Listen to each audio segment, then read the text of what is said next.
Good morning my dear student. मैं आपका science teacher Exampur पर आपका हार्दिक स्वागत और अभिनंदन करता हूं। और सबसे पहले आइए एक इंटरेस्टिंग टर्म के बारे में हम लोग डिस्कस करते हैं कि पसीना क्यों आता है हमारे शरीर में। पता है स्वेटिंग का रीज़न क्या है, कॉज ऑफ स्वेटिंग क्या है मेरे भाई? तो इसको आपका साइंस टीचर एक बेहतरीन तरीके से समझाता है।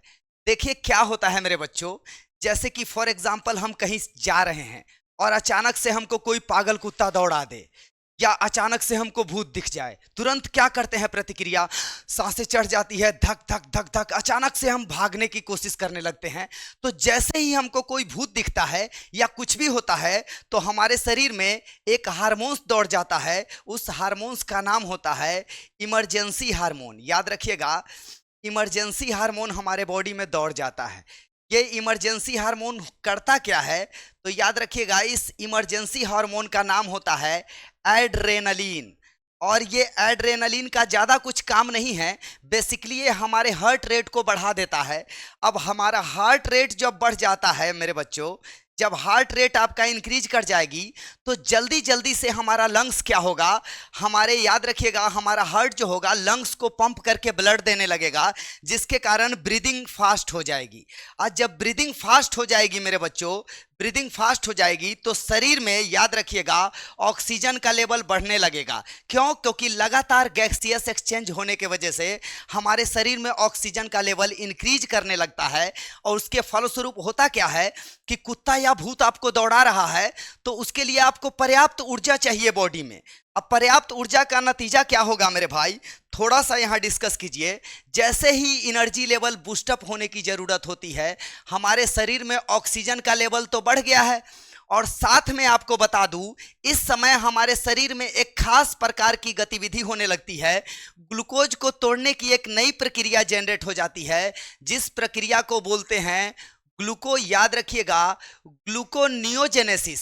सामान्यतः मैं बात करूं मेरे बच्चों, तो सामान्यतः अगर सामान्य केस में हमारे शरीर में क्या होता है, ग्लूकोज जो होता है ये टूट के ऊर्जा देता है, ग्लूकोज टूट के एनर्जी देता है।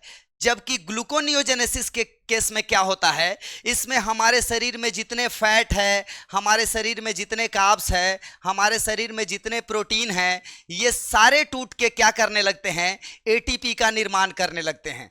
और एटीपी की संख्या अचानक से बढ़ जाती है, जिसको आप एनर्जी करेंसी के नाम से जानते हैं। इसको बोला जाता है एनर्जी। तो एनर्जी में अचानक वृद्धि हो जाती है। क्यों?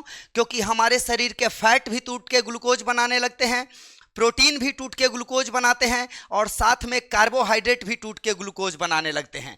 इस केस में लार्ज अमाउंट में ऊर्जा प्रोड्यूस होने लगती है, क्योंकि आपको पागल कुत्ते ने दौड़ाया है तो आपको भागने की ज़रूरत है। अब पता चले कि आप आराम से जा रहे हैं, पीछे से आया कुत्ता काट के चला गया, कहानी में ट्विस्ट कर देगा। तो इन सब से आप बचना चाहते हैं तो हमारे पास ऊर्जा का पर्याप्त सोर्स उपलब्ध है एटीपी। और साथ में मैंने आपको बताया है कि हमारे पास बहुत ज़्यादा जब ग्लूकोज बन गया, बहुत ज़्यादा जब ग्लूकोज बन गया, क्यों? क्योंकि फैट भी ग्लूकोज बना रहा है, प्रोटीन भी ग्लूकोज बना रहा है, और कार्बोहाइड्रेट से तो बन ही रहा है। और दूसरी बात मैंने बोला था कि एड्रेनलिन के आ जाने से, इमरजेंसी हार्मोन के एक्टिवेट हो जाने से लार्ज अमाउंट में ऑक्सीजन प्रोड्यूस हो रहा है। ये ऑक्सीजन ग्लूकोज को तोड़ेगा और लार्ज अमाउंट में एटीपी बनेगा। लार्ज अमाउंट में मेरे भाई एटीपी का निर्माण होगा, और इस एटीपी से क्या होगा, एटीपी के निर्माण के साथ थोड़ी सी कार्बन डाइऑक्साइड निकलती है और लार्ज अमाउंट में हीट प्रोड्यूस होता है मेरे भाई। क्यों? क्योंकि शरीर में ग्लूकोज जल रहा है, यहाँ कंबसन होता है मेरे भाई ग्लूकोज का, और कंबसन का मतलब होता है जलना, इसका मतलब होता है दहन।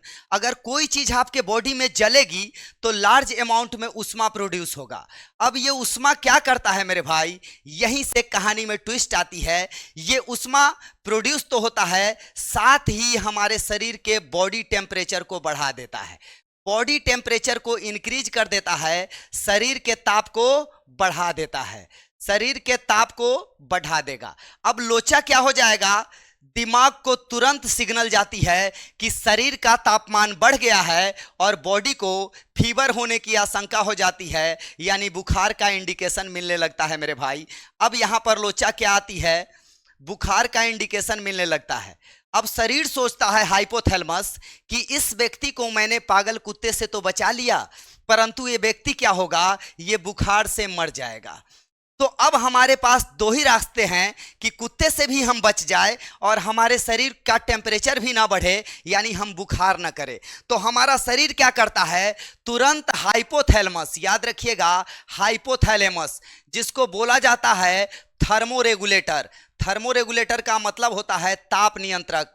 जैसे ही आपके शरीर का तापमान बढ़ेगा, वैसे ही हाइपोथैलेमस स्वेट ग्लैंड को ऑर्डर देगा और रिलीज करेगा सोडियम पोटेशियम पंप। बॉडी से सोडियम बाहर निकलने लगता है और स्वेट ग्लैंड क्या करने लगता है, स्वेटिंग करने लगता है और स्वेटिंग के वजह से पसीना आने लगता है। और जैसे ही आपके बॉडी पर पसीना आएगा, ये पसीना आपके स्किन के सतह पर फैल जाता है, जिसके कारण एरिया बढ़ने के कारण प्रेशर घट जाता है और ये स्वेट इवेपोरेट होने लगते हैं।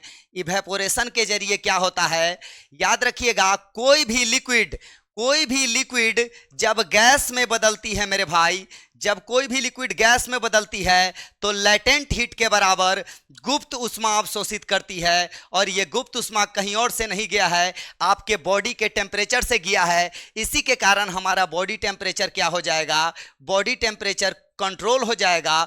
और इस बॉडी टेम्परेचर कंट्रोल हो जाने के वजह से हमको बुखार भी नहीं होगा और हम कुत्ते से भी बच जाएंगे।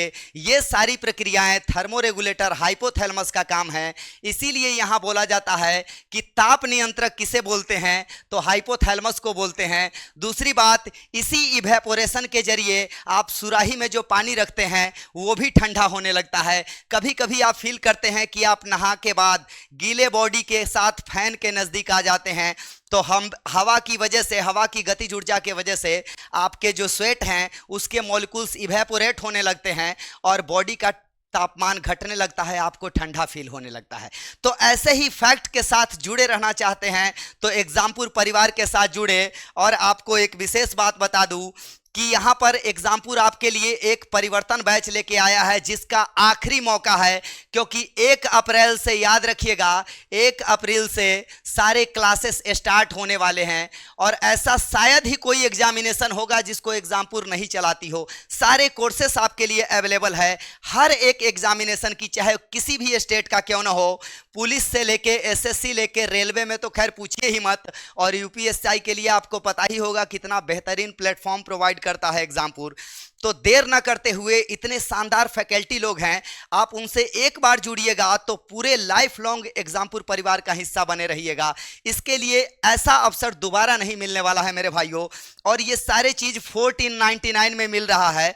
499 छोड़िए, आपके लिए एक विशेष सुविधा है कि आप अखिलेश 10 कूपन अप्लाई करते हैं अगर, तो ये सारे चीज़ों पर 10% का इंस्टेंट डिस्काउंट मिलेगा और ये सारे चीज़ों पर 50 रुपये का तुरंत आपको लाभ मिलेगा। और याद रखिएगा 450 में ये कोर्स बाई कर सकते हैं। तो मैं उम्मीद करता हूं मेरे दोस्तों कि आप लोग देर ना करते हुए जल्दी से ये कोर्स बाई करेंगे और एग्जामपुर परिवार का हिस्सा बनेंगे। जय हिंद, जय भारत, जय एग्जामपुर।